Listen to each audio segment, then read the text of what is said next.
Okay. Good evening, everybody. Welcome to Skills for Life. I'm Tanya Jorgensen, and I'm a rapid eye technician, master technician, and trainer. And tonight we're going to be talking about cause and effect. So here's our whiteboard, and this is to assist everybody to remember all of the skills for life. There's 7, starting with thought. And thought is the start of all creation. We think a thought, we think of an idea, and then we can make that come to fruition. What are our thoughts creating on a daily basis? Then we moved into perception. Our perception is really interesting. It's based on your beliefs, your experiences over time, and everyone has different perceptions of everything around them. We can all experience the same thing and have a different perception about that event. Then we go into choice and accountability, which we did last week. And choice and accountability, that first little symbol with all the arrows on it, shows us that there are always multiple choices. There's always a different thing that you can choose. We are uniquely blessed with the ability at any point to choose something different for ourselves. And then accountability comes into play, that when you look at your choices, what is the outcome of that choice? We chose this way this time, and what was our outcome?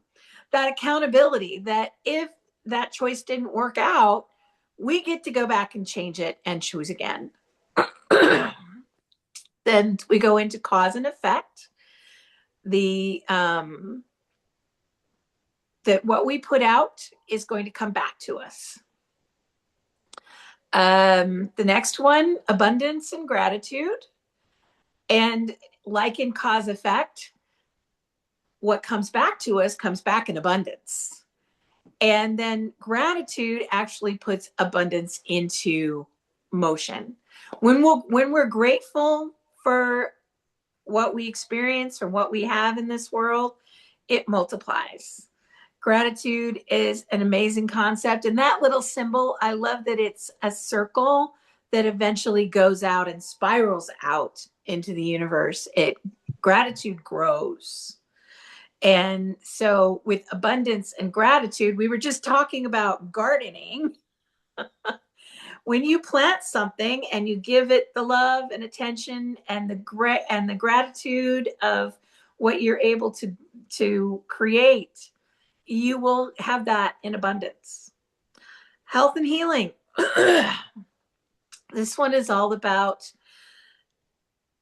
being able to look at this vessel that our spirit is walking around in, and what is going to work better for you to heal your body, to be in a health that helps you to do the things you want to do, to bring the thoughts that you have into fruition, and to make your life be what you want it to be. We need our health. We need healing, emotional healing, which rapid eye is great for. Physical healing also, things with rapid eye can help that. So it helps us on all levels, health and healing. And then the last one is harmony and rhythm. And harmony and rhythm have to do with being in harmony with our own bodies and rhythms and the earth and the people around us, and how everything works together in a symphony. Okay. And then over on the other side to the left, we have the community parts. The first one is HHF, help, my hair is on fire. So if you're ever feeling triggered, feeling like something is just too hard for you, you're having a really difficult time, just text one of us, HHF. We don't need to know the story. We don't have to rehash it. Just, we will send you energy. So if you ever get an HHF, send that person energy and or prayers and whatever your beliefs are.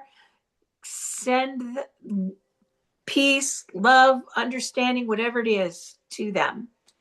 The next one is the number 4 on the staircase. It's the Rapid Eye 4-step self-care protocol. Wonderful tool that really helps us look at what you have going on and what you would rather have. And it's a whole process to help you calm your system down when you're triggered and get you to a place where you can make better choices and look at what's going on for you. The next one is the universal 2x4. And that's basically about the fact that the universe will give us warnings. It's like, whoa, wait a minute. And that's where we can look at our choices and accountability. Because if you get the same message, the same situation coming up over and over and over, that's where you really want to slow down and look at that, because those situations will keep coming until you get the lesson, until you can process what happened and figure it out and get through those universal 2x4s. I tend to remember I kept attracting people that I would be really excited to get to know them and be in relationship with them or be in business with them. And then along the way, I would get these universal 2x4s of, oh, that's really scary. This person is very controlling of me, or this isn't working for me. And instead of really looking at that, I just kept going and kept finding people that were going to treat me the same way. So until I finally said, okay, I got to look at this. I got to work on this area. Because if you keep getting these universal 2x4s of the same issue over and over again, eventually you're going to get the Mack truck. And the Mack truck is usually big stuff, like very serious illnesses, divorce, very uncomfortable relationships, things that just aren't working in your life. And they can really slow you down. They can take you out for a while.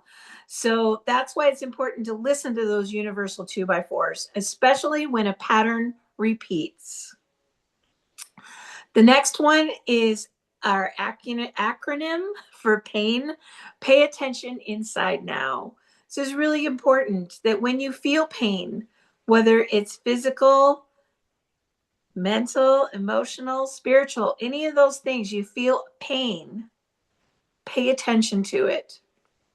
Really look at it so that you can work through it. Sometimes physical pain that shows up in our body has to do with mental issues, with emotion. So it's really good to pay attention when you find those things come up for you. And then the next one is cancel that. Great tool for when intrusive thoughts or things come up that you want to shift, you want to change it. A lot of times in my relationship with my husband, I can get really negative where things are just not working for me. And my brain eventually goes to, oh, why is he such an idiot?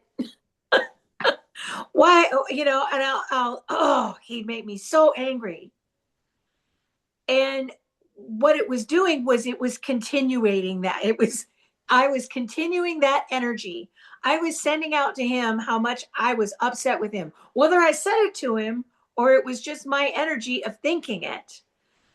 So when I got to the point where I realized that and could say, oh, cancel that. He's doing the best he can. I'm going to take care of me and figure my life out because that doesn't work. So cancel that. Okay. What happened, things got so much better because I stopped focusing on the negative. Stop focusing on what he did that was so bad all the time that was driving me crazy. So cancel that is a great, great tool. And then if you have some time and want to flip through this, there is other things over to the left side. The 4-step self-care protocol is all there spelled out, and you can download that and there's other pieces there. The pattern cycle, um, our feelings list. Sometimes these are such great tools to have because a lot of times people have difficult time figuring out exactly what is it I'm feeling. What's my feeling? What's going on for me? Um, a lot of us can tell you exactly what we think. We think this is going on, but can you really get to what do you feel? And that list just gives you some options. And then right in the middle here now is the emotions chart. Great tool because it tells you where areas are that you have emotions stored in your body. So say my hand hurts, I'm going to look at that, holding on, can't cope. And then even for each finger, I've got one finger I cut, and that it's given me trouble now and then. So I'm going to look at that and then possibly run that in a session. That can help me to work through that issue. Okay, thank you so much. All righty, and if we can go back to where we've got, okay, so I think we're done with the whiteboard. And we'll go back to the group. Hope everyone is doing well this evening. And hello, hello, hello. Hiya, hiya, hiya. So, cause and effect. Cause and effect is what they call it's a universal law. It's like karma or the law of the harvest or what they call the golden rule. It's almost every tradition, every one has something about cause and effect, that what we do, what we put out into the universe is going to come back to us. And it's definitely that we can't always predict what we do, what is going to be the effect of that. So today, well, actually the last 2 days, I've had people here helping me on my property, weed whacking and running lawnmowers and pulling stuff and cleaning up flower beds. And I had hay delivered today, finally. And so that gave me a whole lot of extra work because my horses had to stay in the stalls before I could let them out because people were going to be in the barn. And there was just a whole list of things that I had to do today. I had to run to the store. I had to go to find parts for something. I went all the way to Coastal looking for a gate, and they didn't have it. And then I get back here and everybody's left and it's all calm. And I sit down and I realize I have been on my feet all day, been running and doing this and doing that. And I'm not used to that every day. And my husband and I live with Pam and David. And on Sundays, we sit down and figure out the menu for the week. We figure out what days we're going to have what. And then Mondays, I go get all the groceries. I usually have help. One or two of them will go with me and help me and all that stuff. And then we take turns cooking. We figure out, oh, I can make this dish, and we'll figure that all out. Well, it was my day to cook, and I was supposed to put something in the crock pot this morning. So I had a lot of cause and effect happen to me today because about 4 o'clock, I couldn't function. I put out so much of me today that the effect was I could barely get the barn done. I totally blew it on dinner. So somebody had to go pick up dinner for them. I haven't eaten yet, but somebody had to go do that. And so cause and effect for me today had a big thing going on because if I had looked at my choices a little better, I might have done things a little differently so that I didn't wear myself out so bad and get myself into a situation where I knew that I couldn't keep up with what I had promised to do. And I like to keep my word, and I like to be in integrity. And I totally blew dinner. So it was really important to me to let them know I blew it. And Linnell's talked a lot about it's not necessarily that we make messes and we make mistakes. It's how quickly can we clean them up and get in and say, hey, this is what this isn't what I wanted to create. Today kind of just happened to me, although I kind of let it because I was so excited about getting stuff done. And Eric had his own cause effect yesterday. He spent 3 hours on the lawnmower and fried himself like a lobster. And I think Linnell had the same issue yesterday too. The sun was out. It was a gorgeous day. It wasn't too hot either. It just was bright sunshine, and lawnmower will do that. Don't forget the hat. Yeah, yeah. Another cause and effect. If I go out in the sun and don't protect my body, I'm going to have a consequence of that. I'm going to end up with a sunburn, and it's going to be a pain for a while. Luckily, Eric's turns into a tan and he's good. Me, I just peel. So everybody's different. But those are definitely things about cause and effect. I had a video. Let's play that first one. This is our friend. I can't remember. It's Gabriel something, and his things are always really interesting. So let's see what he has to say here. Oh, this is about worry. Yeah.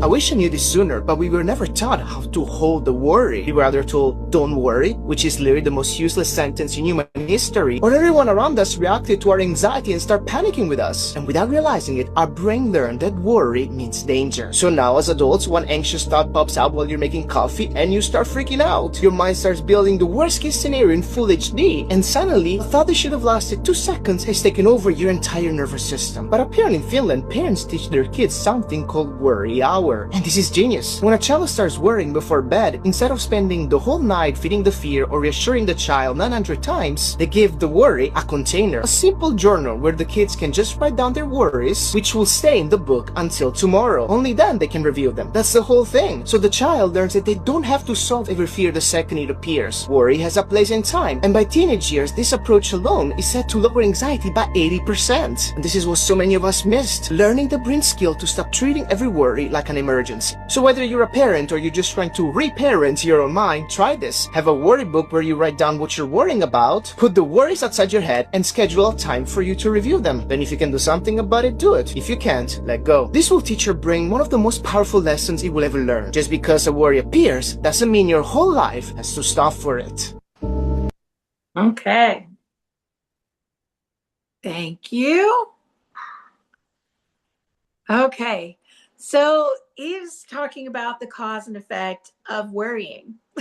And I definitely drop into that where something will come up and I'll start worrying about it. I've noticed it lately with my horses.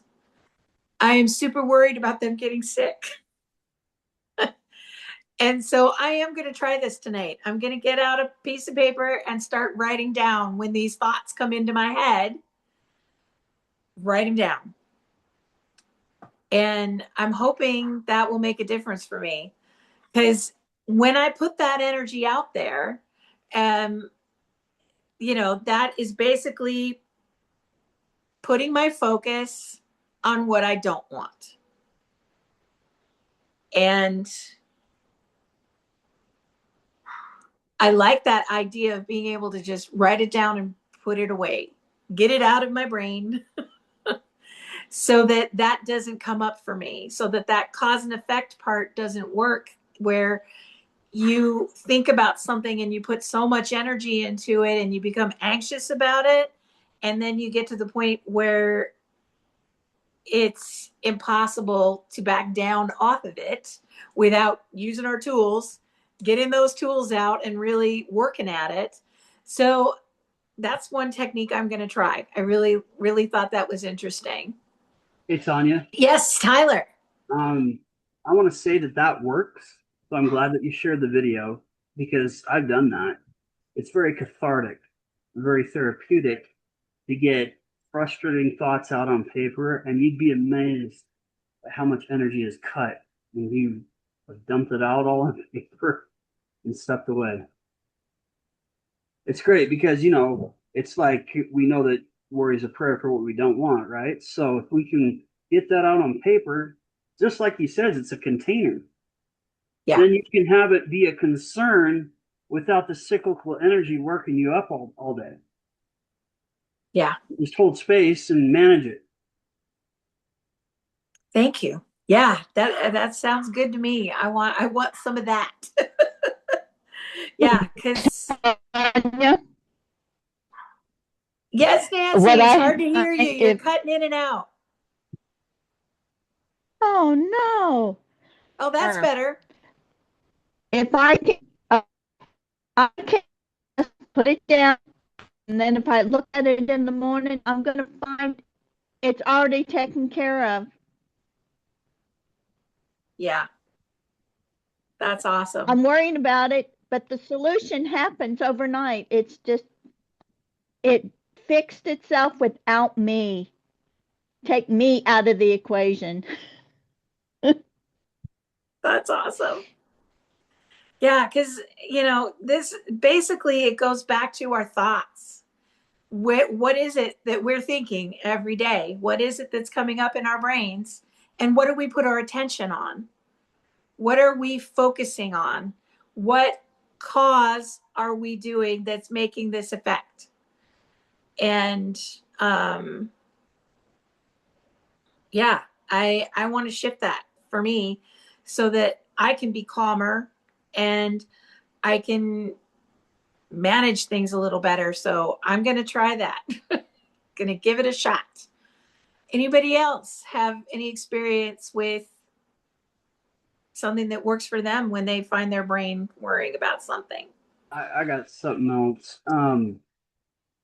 I have learned over time that as human beings, it's very upsetting to us when we get in the mindset of this or that instead of this and that.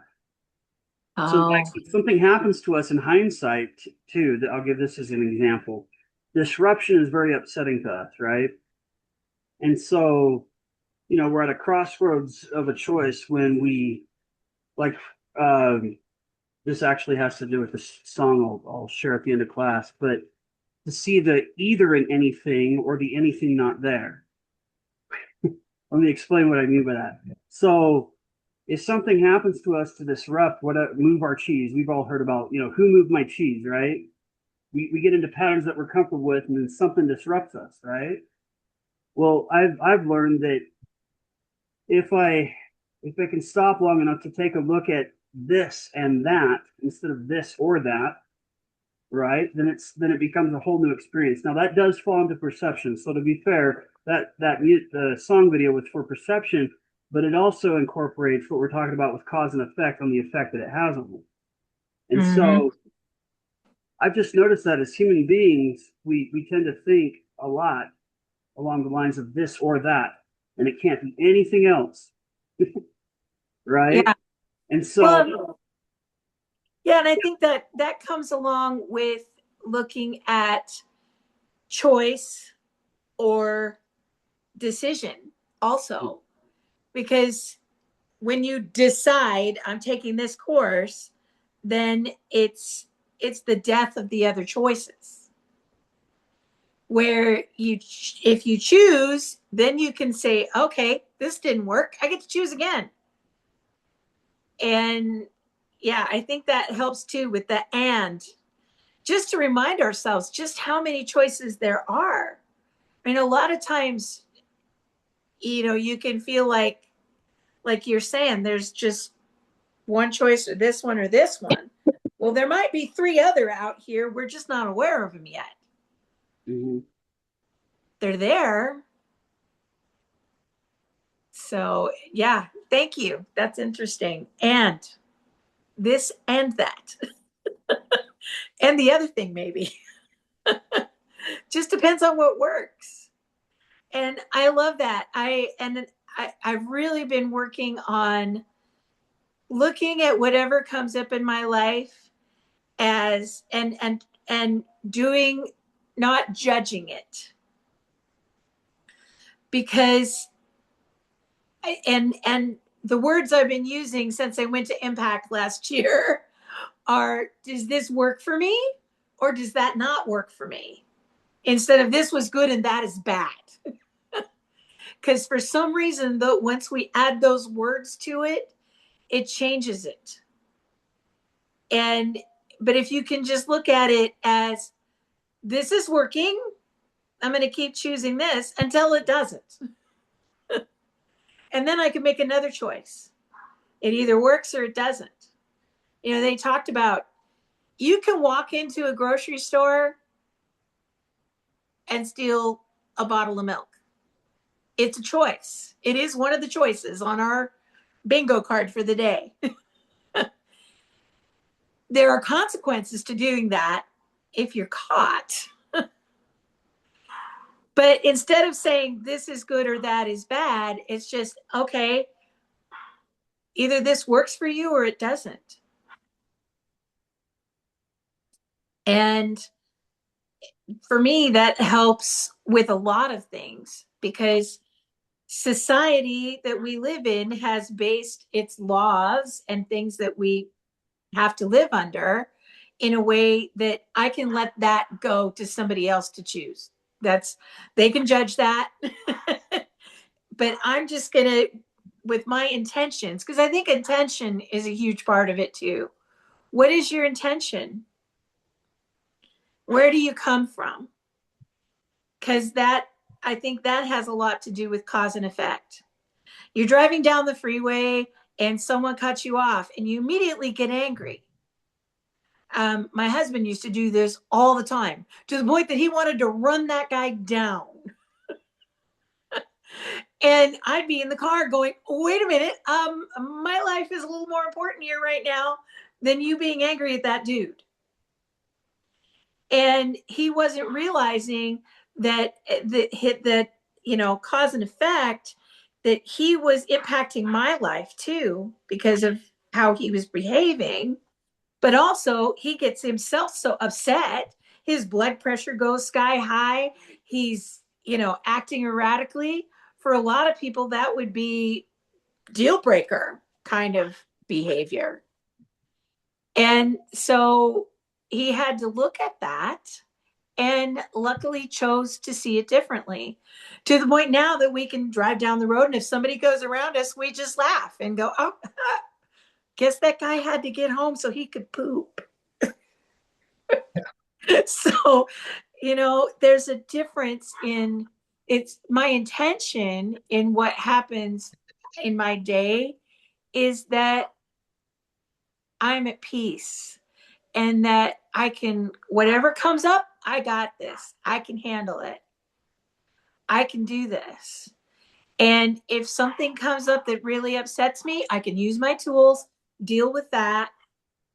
But my intention is always not to hurt anyone else, and to be kind, and to just be a decent human being on the planet. And if I'm yelling and screaming at somebody on the freeway, honking my horn and flipping them the bird, what is going to come back at me? Here comes the effect. Life is going to be harder. My blood pressure is probably going to be sky high. And, you know, I want to live longer and have a happy time in life. So, okay, let's look at the next video. This is another one from the same guy. And I think I believe he's speaking about emotions. Yes, there was a brain scan. Yes, this is really cool. This might be one of the easiest brain hacks ever discovered. So in 2007 at UCLA, they put people inside brain scanners and showed them images designed to trigger strong emotional reactions, like fear, anger, and stress. And as expected, their amygdala started activating, the part of your brain that processes emotional pain. But then they asked one group to do something very different, to just name what they were feeling, like I feel stressed or I feel angry. And when they did that, their amygdala activity started to go down drastically within seconds. And the reduction was so powerful in a way that is comparable to the way a painkiller reduces physical pain, which is insane. We were never taught this, but when we feel something heavy, we usually start explaining the whole movie. Think about it. We say things like, I feel nobody cares about me, or I feel like everything is falling apart. But those are not the emotions. Those are stories your brain is building around the emotions. The real feelings underneath might be lonely and scared. And there is a huge difference in the brain between describing the story and naming the feeling underneath it. Because when you simply name the feeling, you activate your prefrontal cortex, the part of the brain that helps you regulate, observe, and regain control. So instead of being completely possessed by the emotion, part of you starts witnessing it. And that alone changes the chemistry of the moment and immediately decreases the activation of your amygdala. So next time you feel overwhelmed, before you justify or explain it, just ask yourself one question. What is this feeling called? Because the moment you name the emotion, you tame it. Hey, That was so good. That's really good. isn't that one cool? Yeah. Yeah, You know what there's reminds me? Oh, there's sorry. Go ahead. proof. What was that, Tyler? You know what it reminds me of?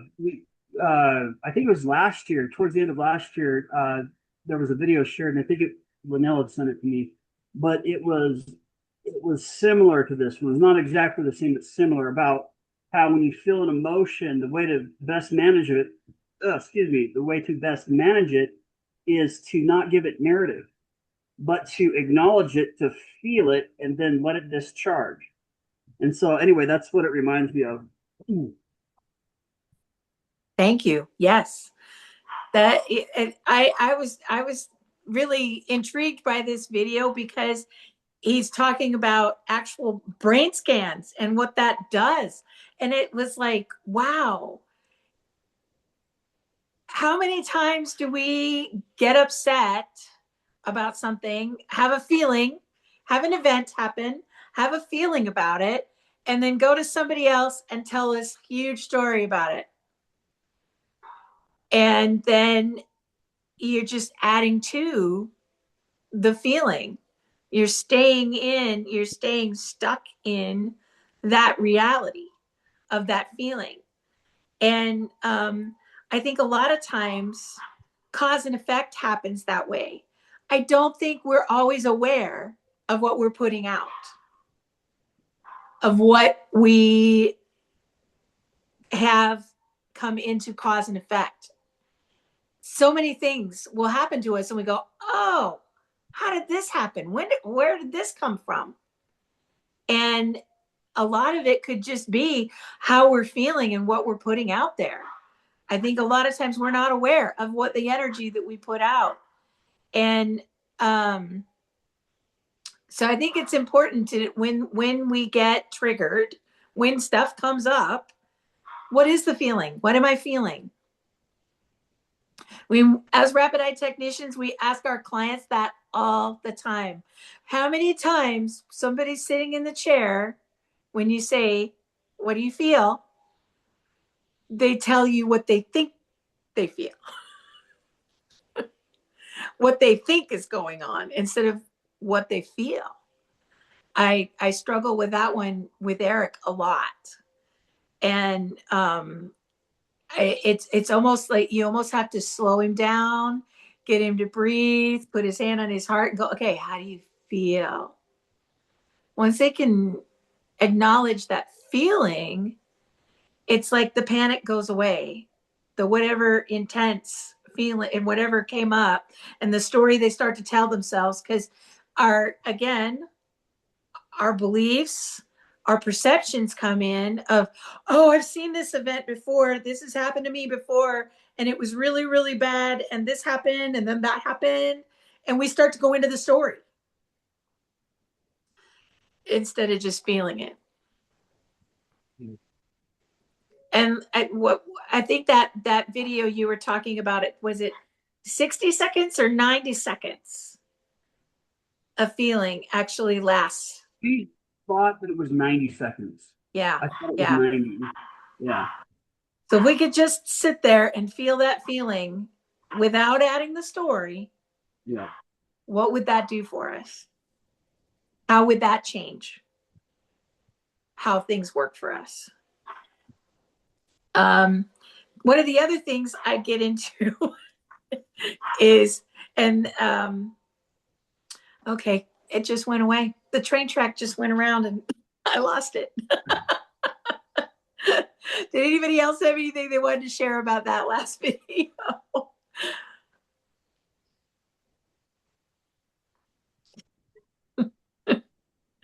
It's been one of those days.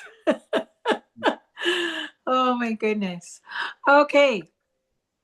So looking at cause and effect, our actions, what we do, can come back to us and or cause this or cause that. What are we doing?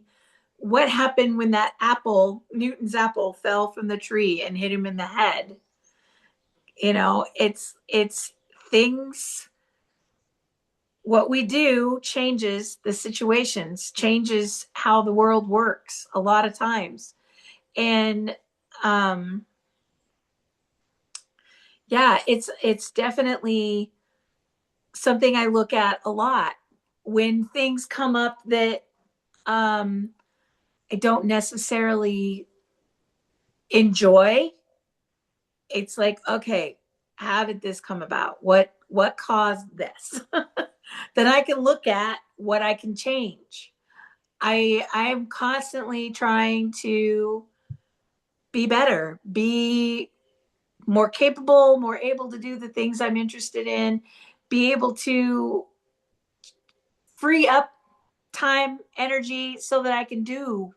And when things slow me down, when, I know today, like, I overdid and that cause and effect has left me tired in a little bit of pain and kind of scatterbrained tonight. So where my ADHD symptoms start showing up a little more. And so it's important for me to be able to look at those things and go, okay, I see what's caused this. So next time I'm going to go back to choice and accountability. I'm going to make a different choice so that I don't get into that same cause and effect loop again of things I don't necessarily want to come up. So anybody else have anything to say about that?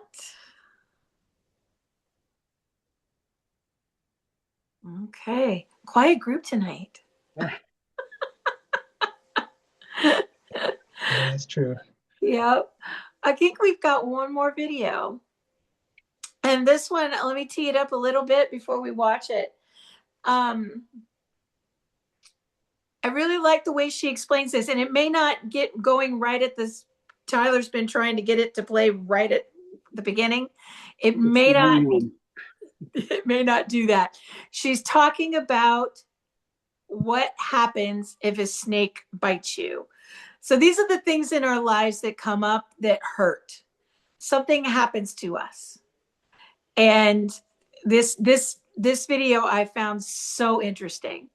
Okay, let's go ahead and start this one. Hopefully we'll get her right where the grass, and a snake bites you. Instead of trying to suck the poison out and save yourself, you chase after the snake. You want to know why it bit you. You want to tell it that you didn't deserve that. You want an apology. You want an explanation. Instead of thinking, oh my God, I've been bit, I'm poisoned, I need to fix this before it kills me. You're standing there staring at the snake going, seriously? Why would you do that to me? I didn't deserve this. You're arguing with a snake, like it suddenly owes you honesty, like it owes you closure, while the venom is still spreading through your body with every second you waste. That's what we do with people who hurt us. We chase explanations instead of accepting that the bite already happened and we need to save ourselves first. We think if we can just understand the why, the pain will hurt less. But knowing the reason doesn't remove the venom from your body. It never has. Some snakes bite because that's what snakes do. Not because you deserved it, not because you caused it, not because you could have stopped it if you'd been a better version of yourself. Sometimes people are just what they are, and they'll bite whoever's standing there. Healing starts the moment you stop chasing the snake and finally look down at your own wound. The moment you realize you're bleeding out while demanding answers from something that was never going to give them to you. You don't need an explanation to heal. You need acceptance, distance, and the strength to walk away before the poison finishes what it started. Imagine you're walking through the grass. Okay.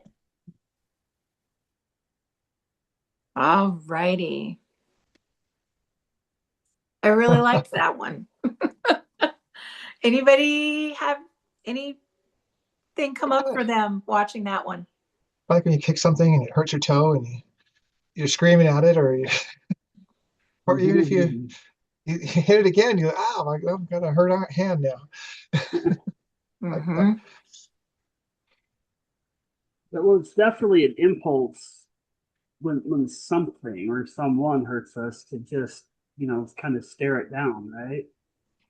But the real reconciliation is dealing with what happened. And actually, that's part of the song video that I'm going to share. It's called Aftermath. Oh, Meaning it's managing cause and effect, even though the video was meant for perception. It's managing cause and effect with our immediate situation with the time passing. cool. Thank you. And thank you, Alan. And Yeah. why would we expect a snake to be anything but a snake? Yeah. It's going to bite you. If you'd picked yourself up out of the situation and dumped somebody else in there, they probably would have bit them. It's not personal. It's in our interpersonal relationships, it's really hard not to take it personal, And I don't know. I don't know what is the right thing when someone offends you. Is there a time where you let them know and you talk it out, so to speak? Is there a time where you act like nothing happened and you just, go on? That's a discussion that would help me right now. Yeah. Is when do you clear with someone and when do you let it go, not say a word? In my experience, it depends on the person. And I think it also depends on your previous experiences in talking to them about something that upset you. So I have a good friend. I won't say names that some of you know, and I very much run my life with her, my interactions with her, with don't poke the bear. Some days she's having a bad day, physically she's in pain or whatever's going on, and if it's I don't. But it's also my go-to because of being codependent. I am more likely to let stuff slide. But I have found, Linnell, being around you and learning words like, hey, this isn't what I wanted to create with you. This isn't working for me. And I want to find a way that we can work this out. And there have been times I have said that to this person, and it has helped. But there are other times where it's like, I just know nothing I say right now is going to make a difference. So I'm going to let it slide. But I think this video reminds me what she said was that venom. It's that word when she said venom.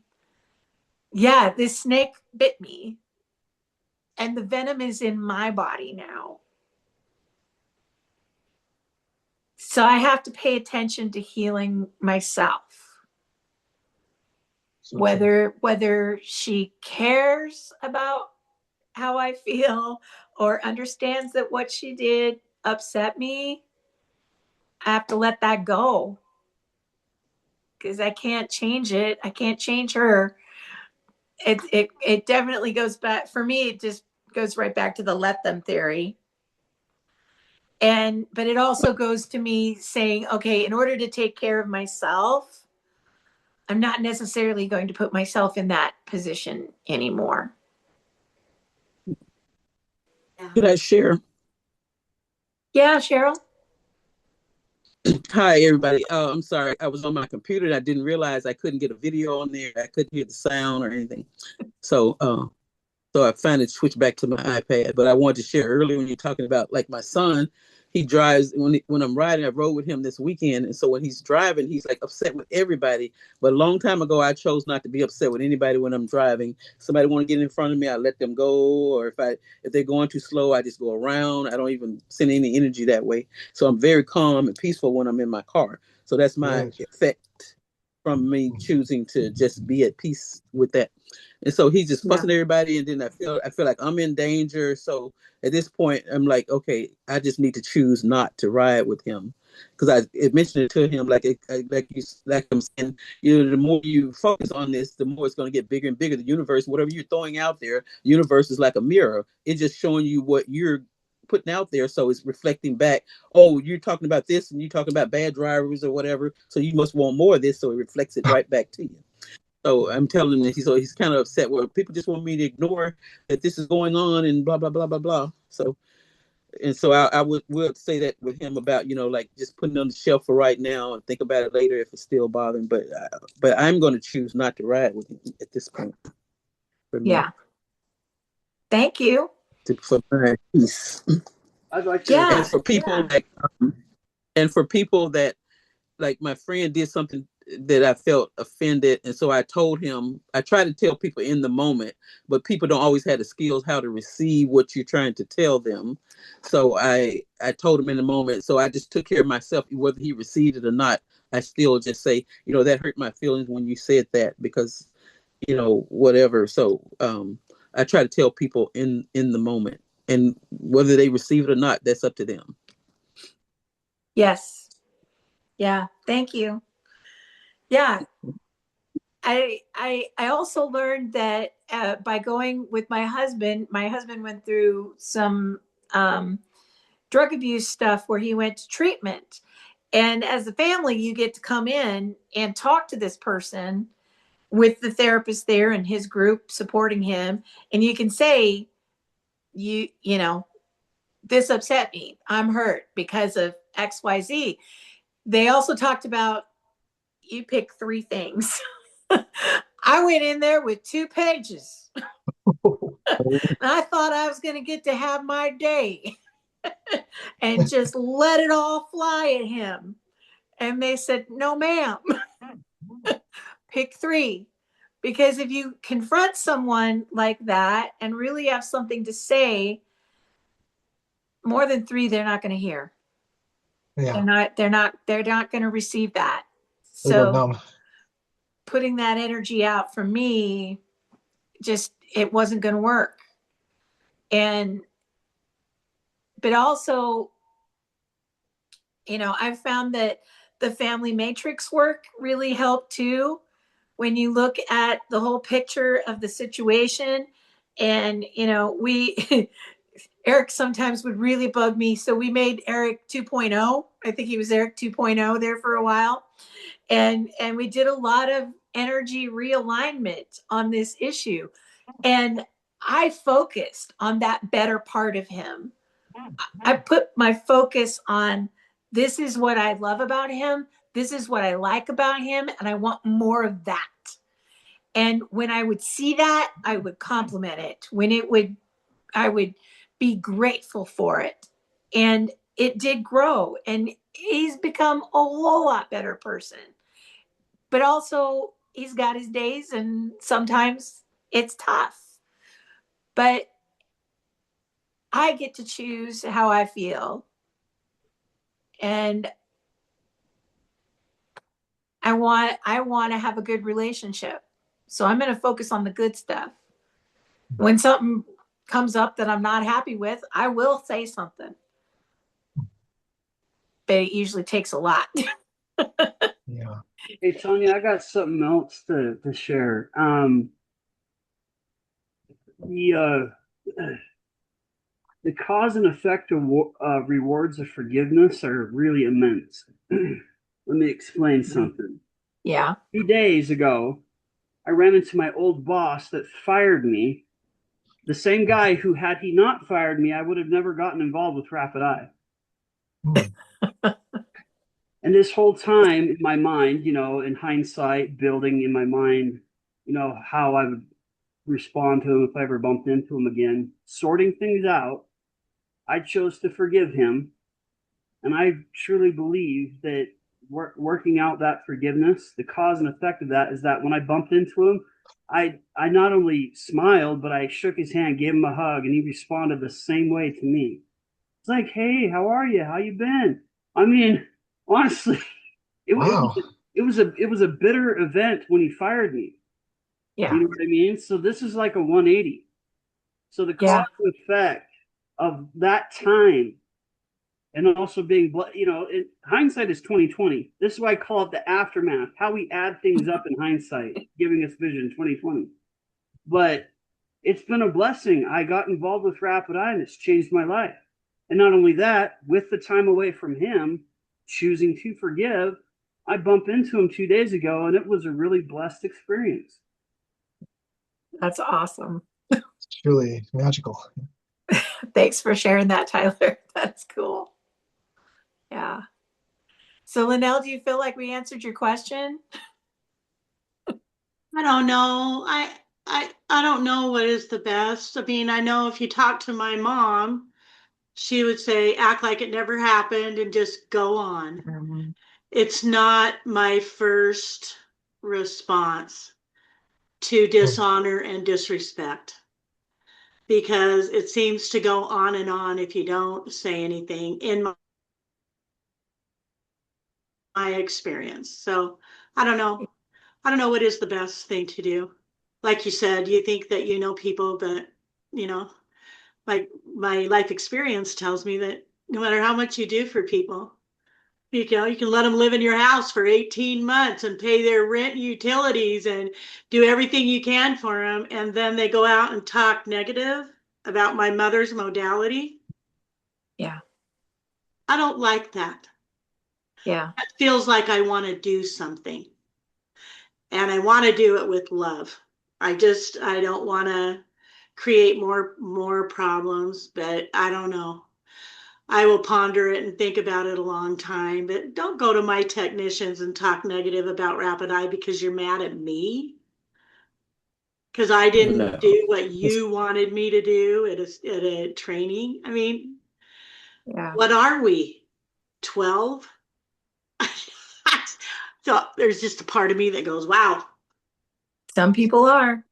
Well, it Yeah. sounds like it's that person, and like I read I like the Aesop fables, and one of them is in there about the snake. Like, I was a snake before you invited me in, or before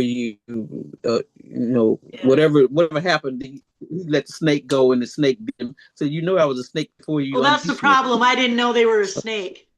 Yeah. And in my mind, if you do Oh, enough for people and you love them and you show up for them, they don't bite you like that. I don't know. I yeah, have a harder time abiding that, but yeah, maybe that's my lesson. Maybe that's my thing is to yeah. Like, just take it and go, okay, Yeah. let karma do her okay, job, I that's who you guess. are. If that's what they did at that time, that's who they are. They're showing you, so you believe them because they've shown you. Yeah. Yeah, they sure have now. Tell you. Yeah. I'm, So believe them. yeah. They telling you so. But now, I'm just gonna say something. When people do that, because that has happened to me before, let them, because it's a reflection of them. It's not a reflection of you or your mom. I hope so. There's a big protector in me. Right. I Right. just want to say to them, hate me all you want, be mad at me, but do not disrespect my mother's legacy. Yeah. Because you know what? We did a lot for you. Yeah. But I know my energy is USOB, so I'm not going to do anything yet until I can do my own work around it. But don't go to my technicians and say negative things like that. I'm just saying my human part of me wants to go, you asshole. But I probably won't get the response that I don't know. I don't even know if I'm looking for a response. I don't like the disrespect. But you know what, That's what I need to get over. You know what, now that also says a lot of your technicians of their response. If someone comes to your technicians and they're saying trash, what is their response? Because that's going to be huge as well. You just got to let them. You got to let them, because all that your mom and you have done is goodness in the earth. And you guys continue doing that. Look at your mom's legacy. She still is around. She still is doing the work. That says there's a lot of people who don't speak kindly of her or me. And I honestly, in my heart of hearts, don't understand it. Yeah. Not that I think I'm perfect. I'm not. Yeah. But I don't get it at all. But sometimes it's that, in my life, I've noticed I'm a card carrying codependent, and I have to stop myself several times a day because of it, because I do want to help people. I want to bring them in. I want to embrace them. I want to help them get through whatever they're getting through. I want to help them. My helping them doesn't help. And I also don't want to get to that, because I go to martyr. After all I've done for you, you would say that about my mother and about her healing modality. Yeah. And this comes up in me big time. Okay. And it's like, but it's, I beat the neighborhood boys up for being mean to Kelton. So it's kind of my basic modality that I might want to get over. And I'm open to looking at that too. Yeah. So Tanya, I'll be calling you for a session so I don't create more crap. I need one too. Let's have a rapid eye day. All right. Well, we got about 3 minutes left, and Tyler's got a song he wants to play for us. Yeah. So again, this song is called Aftermath. Again, it was originally intended for perception, but this is about managing how we add our experiences. That's why I call it Aftermath. Math is an add, subtract, that kind of thing.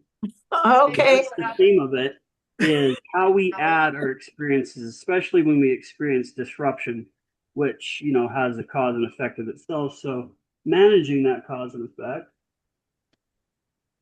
This is it.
what's left. One way or the highway, putting limits on at best. And is more inclusive, paving possibility on walkways, fanning out selection becomes keen. I can roll the dice and I don't have to lose, waiting to remember to wait long enough to choose. If this or that is holding me, I might need to make a break and let no fight aboard my flight, giving this and that a place. I'm in line, I'm standing by, I might as well make my time fly. Options make for living an experience that's round. If we only had one avenue, you'd never leave the ground. I won't let disruption get to me, because I'm getting it.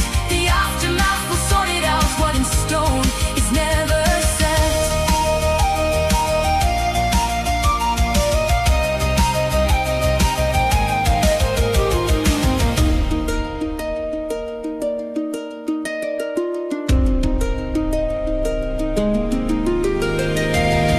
It's too easy to think I could be short on opportunity, and the open gates I shut before setting there my feet.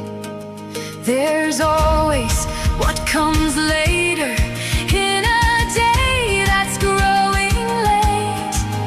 Runway or the highway, won't this time get in the way? Options make for living an experience that's round. If we only had one avenue, we'd never leave the ground. I won't let disruption get to me, because I'm getting it. The aftermath will sort it out. What in stone is never set.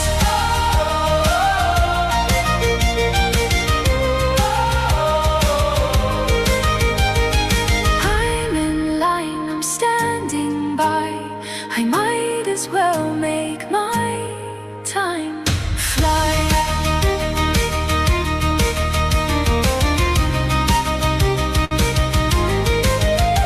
I think that was a great cause and effect song. Way to go.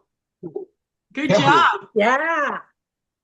Thank you, Tyler. Oh, you're welcome. Thank you, That was Tyler. cool. I really like that. I Awesome. see somebody dancing in an airport. I know. No, people do all the time. It's great. I love Irish cloggers. They're Yeah. fantastic. But yeah, how many times do we get into that? Oh my God, I'm late. The flight's not here. I gotta sit here Yeah. for hours or whatever. And she made the most of it. I loved it. Yeah. I got it. It was great. Sorry if I offended anyone by giving the finger. Sometimes it just comes up for me. I don't know. I really have to ask for forgiveness all the time for my potty mouth sometimes, but injustice makes me furious. It really does. And I have got to get over that. After all I've done for you, you would treat me. Yeah. Because what are we, 12? We call that one the codependence anthem. No, if I offended anybody, I'm sorry. Clean up We your love you. mess. Clean up your You're mess. good. You're good. You're entitled all right good. now. Go off. Yeah, me too.